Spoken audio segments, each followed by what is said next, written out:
Thanks for joining me on Life in Surround. Recently, Rhino Records released a Blu-ray audio of The Doors. This Blu-ray audio, as a matter of fact. This covers the 1985 version of the Best of The Doors, not the 1973 or the year 2000 versions. This is the 19-song track list. It features all those songs in stereo, 5.1, and Dolby Atmos, all high resolution and lossless Blu-ray audio. So this Blu-ray audio does not exist in a vacuum. There are alternatives for the Doors in multi-channel. So I want to discuss the features of this new release compared to the alternatives so that hopefully everyone can make good decisions about whether they want to make a purchase or whether they want to pass. You may have older alternatives. You may want to consider streaming Atmos. You may want to go track down some of the alternatives, and you ultimately may be interested in this new release. Several years ago, I did a video comparing the multi-channel sources at that time. And just today, somebody commented saying that review sucks. And that may be the case, but it was several years ago, and nonetheless, it does contain a lot of information about the alternatives that existed at the time. So you may want to go check it out. Just search this channel for The Doors. I'm sure you'll find it. And you can decide for yourself whether you think it sucks. So before moving on, I want to give a sincere, heartfelt thank you to everyone who has recently purchased a Life in Surround shirt or a hat from my eBay store. Or there are these things, these super likes. I didn't know that until recently. I guess that just got enabled for this channel, where comments come with a cash gift. And I'm really just humbled and encouraged by all of that sort of support. It's very helpful, and I honestly I really appreciate everybody's support. Other ways to support this channel include subscribing if you find value here, ringing the notification bell so that you can be updated more or less in real time on new videos. I do some news, so that you can jump on releases that may be limited, and so you won't miss out. In any case, I appreciate everyone's support. And so now back to this comparison review. As I said, the new Blu-ray covers the 1985 version of the Best of the Doors. That compilation is certified diamond. It has sold more than 10 million copies in the US. So we are talking about a collection of songs that a very, very great many people really dig. There are no extras to be found here, but like I said, you get high resolution lossless stereo, 5.1, and Dolby Atmos for all 19 tracks. I did not compare the stereo to other sources. So if you are primarily a stereo audiophile, I really can't tell you if the mastering here is superior or inferior to other releases, but there are copious sources of lossless high resolution stereo for the Doors across various SACDs, Blu-rays. So there are lots of alternatives. Tidal, Apple Music, I believe stereo on those platforms is lossless. So there are already lots of choices. I really don't think you need to go in for this Blu-ray just for that. I listened through the entire 5.1 soundtrack on this new Blu-ray, and to my ears, in terms of mix, I think we have either the same or remarkably similar mixes to those found in the Perception box set. The Perception box set has all 6 albums from the Doors, and you get stereo and 5.1. The 5.1 mixes of these 19 songs sound very similar to me, though I think the mastering is different, and I prefer the mastering of the Perception box set. The 5.1 found on this new Blu-ray at high volume sounds a bit harsh to me in the high frequency range, whereas the 5.1 from the Perception box set sounds awesome all through the entire sonic range, especially when cranked. The Atmos mix on this new Blu-ray, unfortunately to me, is a bit of a disappointment. It is inconsistent. Now, it sounds marvelous. The sound quality of the Atmos is terrific. So mix and master really did nail awesome sound. I just find the mixing style to be inconsistent. And looking at the track list, it's not like we have a chronological order where, like, for earlier albums, you would have had fewer multi-tracks, like they may have been recording 4-track. And then, like, for later albums, they were able to record possibly at more sophisticated studio, so there's more multi-tracks available. Instead, the track listing was ordered by someone just going for song flow, and so you get like older songs and newer songs interspersed. And so for some songs, you really have virtually nothing discrete in the immersive sound field.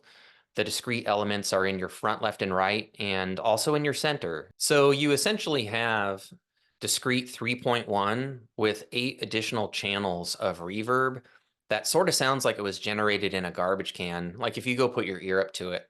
Now, sitting in the sweet spot, that treatment doesn't sound bad, but it doesn't sound discrete. It, sound fills your room, but that could be done from a stereo source with just your hardware. Your your receiver, your AVR, your processor can take a stereo source and fill your room if you have an Atmos array or 5.1 array, 7.1, and so forth. And then there are other tracks that are treated that way most of the time, but with occasional bursts of activity in the immersive field. And I think what was going on there is that you had a pretty much bare bones set of multi-tracks, but they located some overdubs. And so occasionally, like some hand claps or guitar lick or a vocal overdub of some kind will appear discreetly somewhere in the room. And I actually find that mixing style to be kind of distracting. And then there are a very few songs in this track list, like Riders on the Storm, that do have quite a bit of discrete immersion going on all or most of the time. But all told, this Atmos mix is an inconsistent listening experience. And even at its best, when I went, for instance, to compare Riders on the Storm in Atmos to Riders on the Storm in 5.1 from the Perception box set from the LA Woman album, I prefer the 5.1. It's a bit more discreet and it's just a bit more focused. Immersion is a great thing, but if the music gets lost in it, I think that, maybe it's too much of a good thing. All right, so you may perceive that I'm not exactly thrilled with this new Blu-ray. So let's talk about some of the alternatives. Like I've said, all 6 albums from The Doors are available in stereo and 5.1 in the Perception box set. Now, there are different versions of that Perception box. I happen to have the version that has like the little, spinny wheel where you look through the peephole when you open up the box set and you can see a slideshow. And it's my understanding that not all of the versions come with that. They should have the same content on DVD audio as far as I know. So you're going to have pretty tame 5.1 surround mixes to begin with, and then chronologically, the 5.1 is going to get more adventurous. So the Doors debut is essentially 3.1 with 2 extra channels of garbage can reverb. And then by the time you get to LA Woman, you have some fairly engaging 5.1 going on. And sort of a progression in between. If you don't want to go in for the entire Perception box, they can be pricey on the out-of-print market. All 6 of the Doors albums were issued as standalone Super Audio CDs, SACDs. And so you could perhaps just pick your favorite albums or focus on those latter 3 albums to get a really cool 5.1 experience. For out-of-print stuff, I recommend checking discogs.com, eBay, Amazon for third-party sellers. And then also quadrophonic.com has a QQ swap meet area where if nobody is selling multi-channel from the Doors at the time, you can actually request, and maybe somebody will respond to your request. They'll realize that maybe they can let go of some of that material from their collection. And the Perception box set 5.1 mix of LA Woman is also available in DVD audio format. I actually used to have that DVD audio, but apparently I sold it. Okay, so let's talk quadrophonic, because there is a quadrophonic mix of the 1973 best of track list, the 11 song track list. You can find it here in Rhino Records release called The Singles. This features 2 CDs of mono singles, which are actually really cool. I love cranking them in my car. And it features a Blu-ray that has the 1973 quadrophonic mix of the 11 track, best of, in lossless, high resolution, Blu-ray audio. And, this quadrophonic mix was meant to be a demo disc. It was meant to be presented to label executives to show what quad can do. It starts out with a live track, and I believe the intention there was to just show these executives that you could make an album sound like a true concert experience. So it's mainly the band up front and the audience all around you, but it evolves into some remarkably, wonderfully discreet quadrophonic mixes. And I'm telling you, for my taste, this is the clear winner for the Doors in multi-channel. I love this 11 track album in quadrophonic. It's discreet, and it's not overly discreet. I don't believe in mixes being discreet for the sake of discreteness, but the mixes really, really suit the material, and it really is the most engaging experience for me as far as the Doors and multi-channel is concerned. So you can find this on the used market in the places I already discussed very, very reasonably. So I actually recommend, this is my #1 recommendation, go and track down a copy of the 3-disc set, the singles. I think if you are looking for surround wow and to be drawn in to some classic Doors material as effectively as possible, this is the one. Okay, going over yet another alternative. All 6 albums from the Doors are available in streaming Atmos, otherwise known as spatial audio. They're up on Apple Music, and usually when that's the case, they're also up on Tidal. So if you already have an Apple Music or a Tidal subscription, you can go check out all 6 albums in streaming Atmos. Now, the 1985 compilation, the 19-track set covered by this new Blu-ray, is not up there, but you could always make a personal playlist with all 19 tracks and essentially have the similar experience to this Blu-ray, but just understand that streaming Atmos, spatial audio, it is lossy. It's not lossless. So it's kind of like the MP3 of Atmos. So, and I'm talking about if you are auditioning this material on a home theater system, like my system is a 7.2.4 loudspeaker system with a processor and amplifiers, 11 loudspeakers, and 2 subwoofers. Now you can also listen to spatial audio with other devices like a soundbar or AirPods, and I actually listened to 2 tracks, Riders on the Storm and The End, on a pair of AirPod Pros. I wanted to see if maybe some magic would happen, if perhaps these new Atmos mixes were oriented for the spatial audio experience. And I found the 2 tracks to be very expansive. They sounded very wide and, perhaps extending out beyond the stereo field in some way, shape, or form. But I really was struggling to determine whether I was having an immersive experience.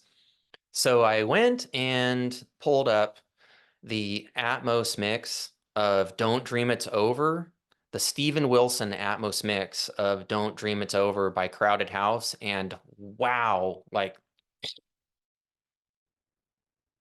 I did not have as directionally discrete an experience as if I were listening to that track on, a loudspeaker Atmos array, but it was indeed more immersive than the two tracks from the Doors, the Bruce Botnick Atmos mixes for the Doors.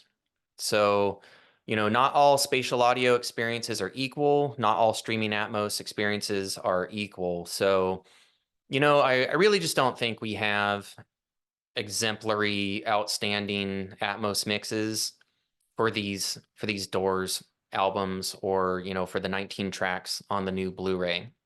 So for me, Perception Box, standalone SACDs, the new Blu-ray audio, or the former Blu-ray audio with the 1973 quad, for me, the clear winner is this set called the Singles, the 11 tracks of the 1973 quad. This is, for me, the ultimate so far for multi-channel for the Doors. And, where do we go from here? Is there going to be like Super Atmos in a few years? This is probably going to be the king of the Doors in multi-channel. That's my prediction. So anyway, I wanted to give you a comparison of your alternatives for the Doors and multi-channel. I hope this review and this comparison have proven helpful for you, and maybe interesting and maybe entertaining too. So whatever you decide on, if you even like the Doors, if you're into the Doors and you're into multi-channel, I I hope you find some excellent sources that really suit your tastes. And I've just given my opinion about the variety of alternatives available. You may have differing opinions. You may already own some or all of these sources, and you may think I'm crazy, or you may just have different taste, different listening system, different nostalgic expectations, or just whatever. So, as always, feel free to leave comments, disagree with me. It's important that, a variety of different opinions are expressed. So I hope that a lot of you make use of the comment section, where you can, get opinions other than mine and share yours, and, disagree, agree. And I enjoy interacting with everyone in the comments. And so thank you for watching. I appreciate all of your support, including, if you feel inclined, subscribe, ring the notification bell, leave comments, and any support that you can throw the way of this channel is profoundly appreciated. So thank you. And I wish for each of you to find music that you enjoy, and just things in life to enjoy, music or not, and that you all find ways, especially, to live life in surround.